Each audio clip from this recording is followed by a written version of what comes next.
United Lutheran Seminary presents the Seminary Explores podcast, conversations on faith, art, people, politics, theology, life, and more, with voices from around the corner and around the globe. Good day. My name is Nelson Strobert, and welcome to the Seminary Explores. Today, my guest is Jane Nutter, who is president of the Gettysburg Black History Museum, Incorporated. Welcome to the Seminary Explorers. Thank you, Nelson. It is my pleasure to be here to share our story. Well, I'm going to get right to that. How did the idea of an African American museum in Gettysburg develop? Well, it's a very interesting story. The genesis of the museum and the whole idea began around a table in my home at when we lived in Gettysburg, in the town proper, in the borough. My mother, Margaret Nutter, and my sister, Mary Alice Nutter, and I were sitting around the table.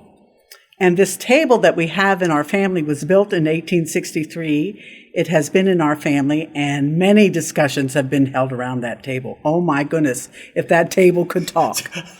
But anyway, to get back to the story, my mother was the granddaughter of Lloyd F.A. Watts, and she was always talked about the history here of Black folk in Gettysburg.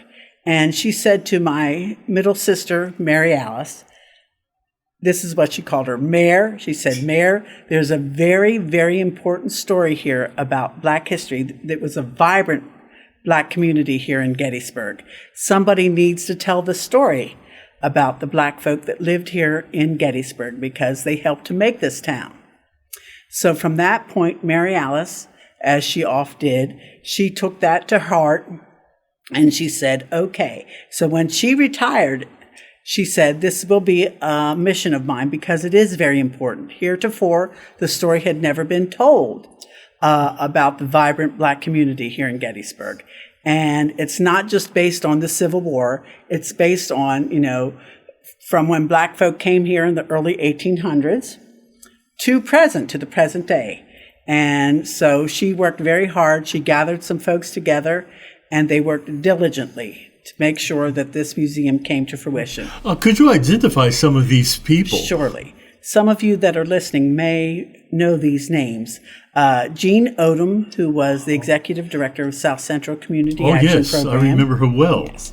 And Ann Lipscomb was an integral part of it. And there was a gentleman, Ronald Bailey, at one point helped and served. Roger Smith was one of the, also on the founding members of the board.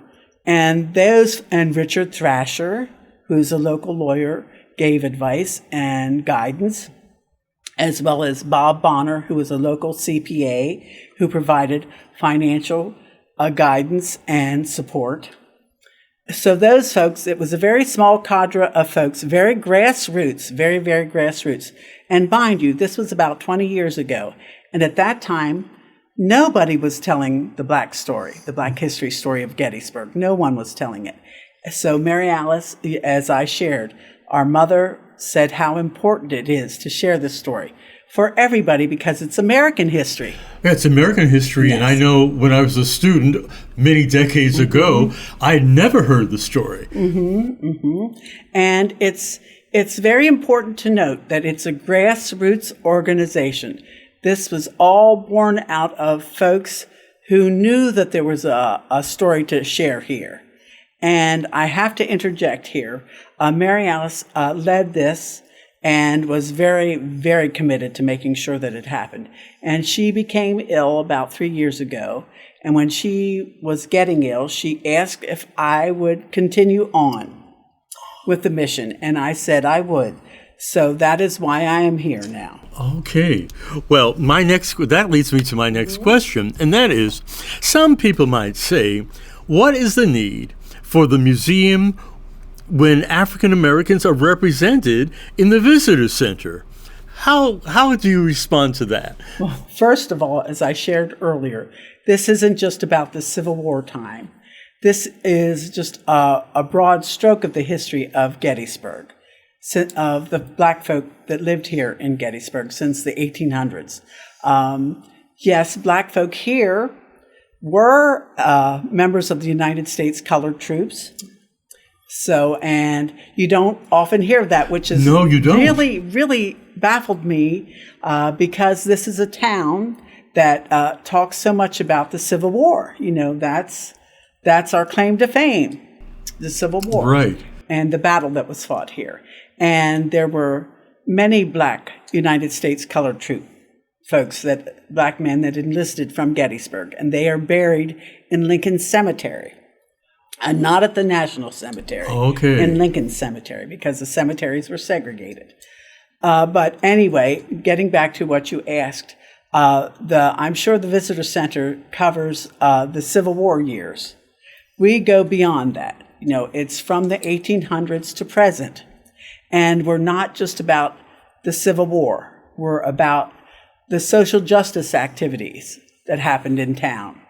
The very vibrant social community, because black folk were relegated to what is now called Old Getty Place. But as I was growing up here, it was the Third Ward. Oh, okay. Yes. And that was where people of color and immigrants were permitted, and you hear me when I say permitted to live, because they could not live outside of the Third Ward. And of course, they had social organizations. They had, the church was the center. There was a very, very vibrant church community. And general life, emanated from the church activity. There was St. Paul Amby Zion. There was the Baptist Church. There was Asbury. And I have to say this, I am very fortunate that I am not a historian. However, the stories that were passed down to me in the tradition, African tradition. The oral tradition. Yeah, the oral tradition.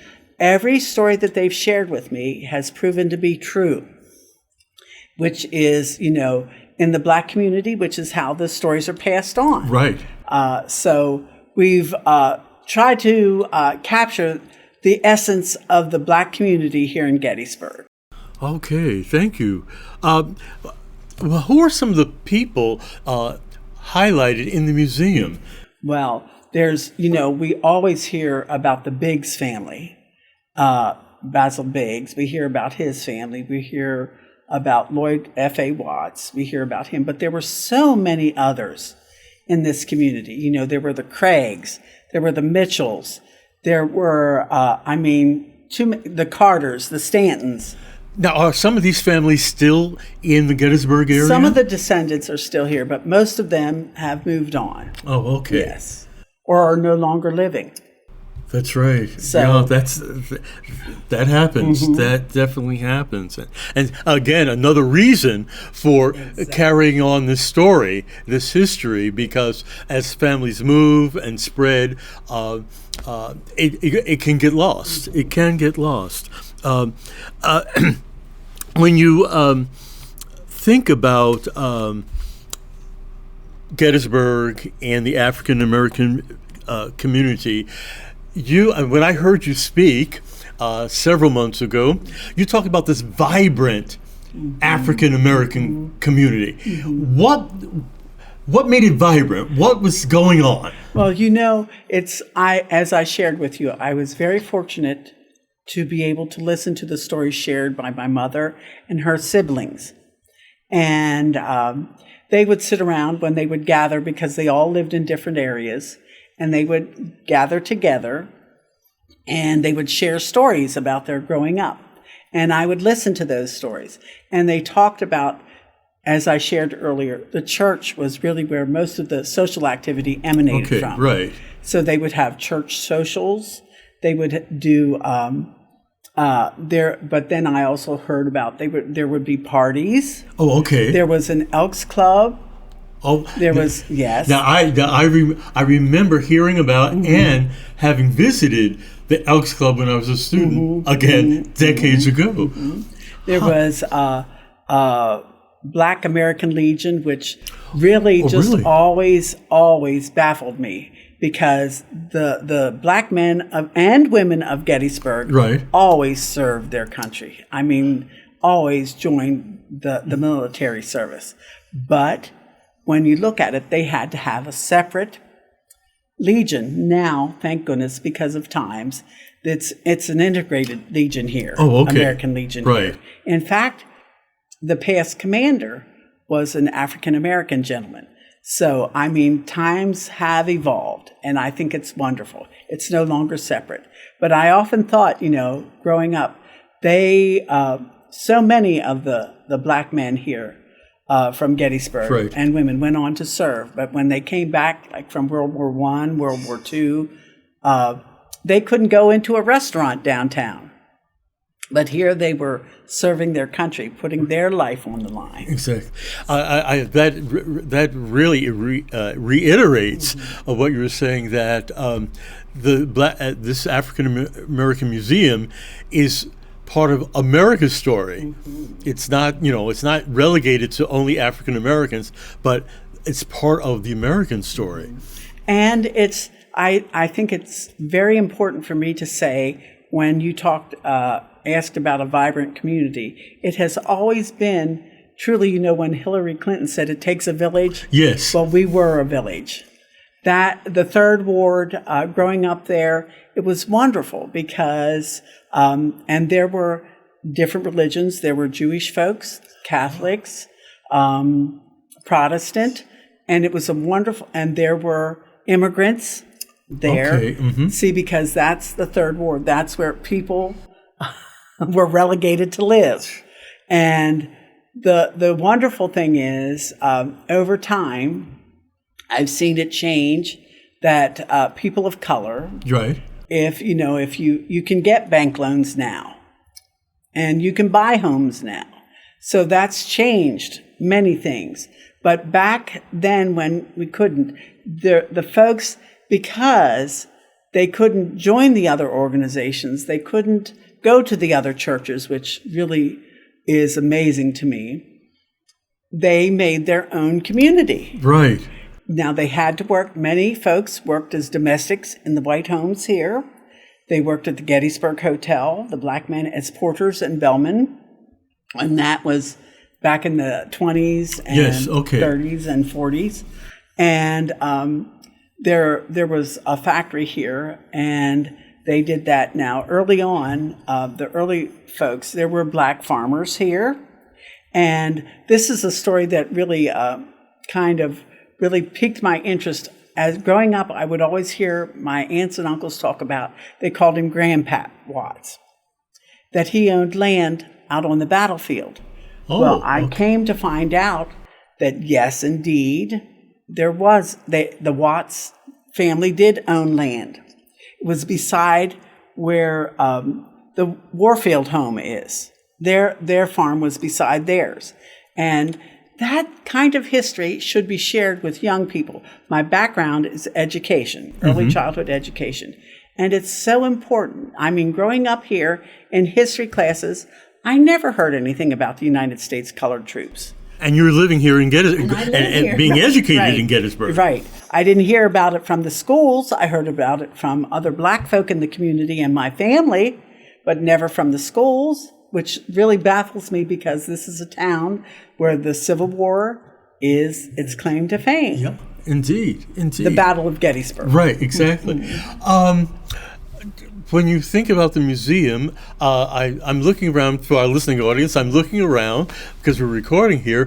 What are some of the artifacts that people will see when they come here? It's wonderful. We have enjoyed the support of the black community here, and we have lots of photos, old photos. We have family trees.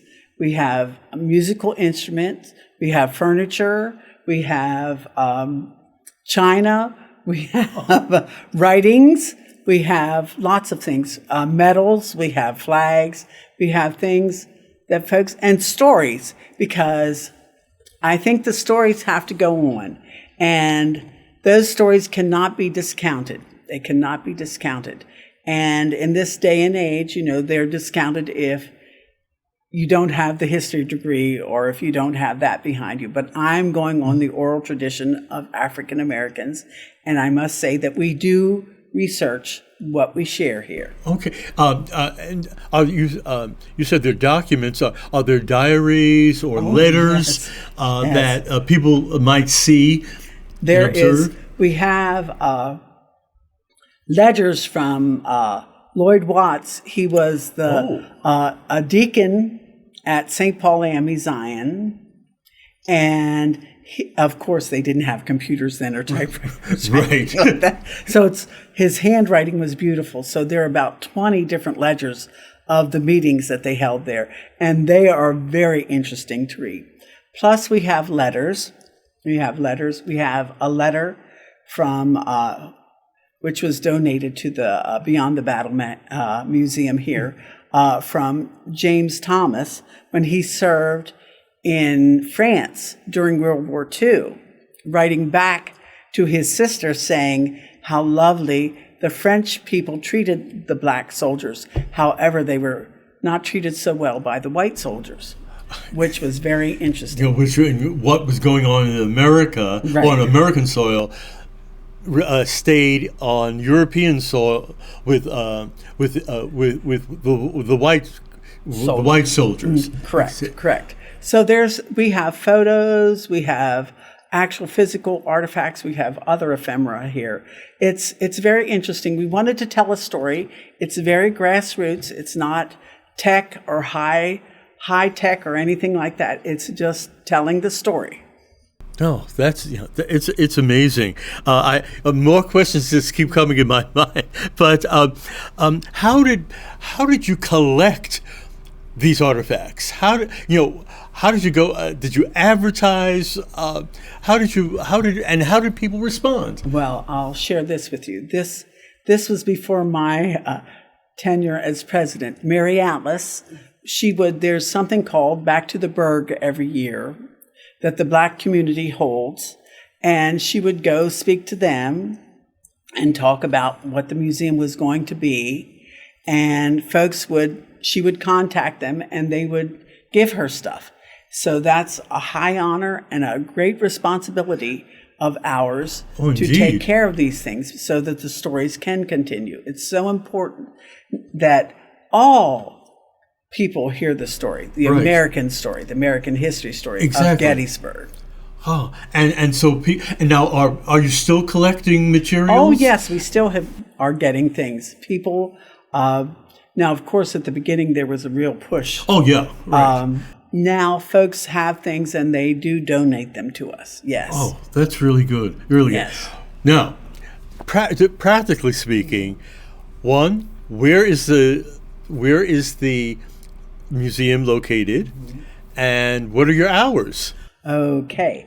Well, this is an important thing. We're located on the campus of the United Lutheran Seminary in what used to be the bookstore. And it's very important to share that with you because the seminary has always been very supportive of the black community in Gettysburg. I mean, back when the seminary started, I've seen documents where the seminary was instrumental with Gettysburg College to donate a classroom for paying Right, that's right. to hold class for Sunday as they school. called them then, the colored students. Uh-huh. So, and over the years, when there have been social justice issues, the seminary has been right there with us, and they have been generous here, United Lutheran Seminary, to provide space for us to have our museum. As I shared, we're not big. It's not anything slick and sleek. We're just very basic and try to share the story. Okay. And what are your hours? Okay, because we are grassroots, you always have to check out our Facebook page to see when our hours are, because we're not funded by big money. Mm-hmm. We don't have access to generational wealth or anything like that. So it's a group of committed board members. There are 7 of us that are very, very committed, and they have made sure on weekends that they're available to have the museum open. Oh, okay. Okay. So it's open Monday through Friday? No, it's usually a Saturday or usually Saturdays and sometimes Sunday afternoons. Oh, okay, Yes, okay. yes. But check our Facebook page. It's a Facebook page. Is there a telephone number that they can yes. call? You can check our website. You can check our webpage. It has all the information on there. And I really encourage you to come, those of you listening, to come and look. We've had visitors from all over the country, actually international folks too. It's been very lovely. So many people say, well, I never knew that. Well, why would they? Nobody ever told the story. That's right. And I didn't share this. I mean, when Mary Alice started this 25 years ago, Okay. the path was not so easy. This was something very novel and very new to Gettysburg. Right. So she really blazed the trail. I am benefiting from the fruits of her blazing. This town is benefiting from the fruits of her blazing, that we have this edifice here. And the board members, as I've shared, they have been very committed to seeing that this is continued.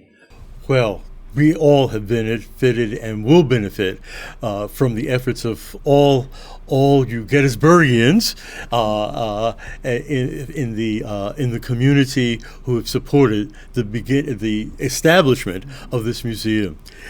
My guest today has been Jane Nutter, who is the president of the Gettysburg Black History Museum, Incorporated, on the campus of United Lutheran Seminary. For the Seminary Explorers, this is Nelson Strobert. Have a good day.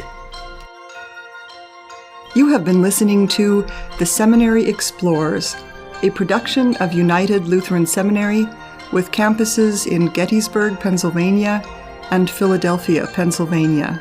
We invite you to visit our website at unitedlutheranseminary.edu. All opinions expressed on this program are not necessarily those of United Lutheran Seminary or the Evangelical Lutheran Church in America.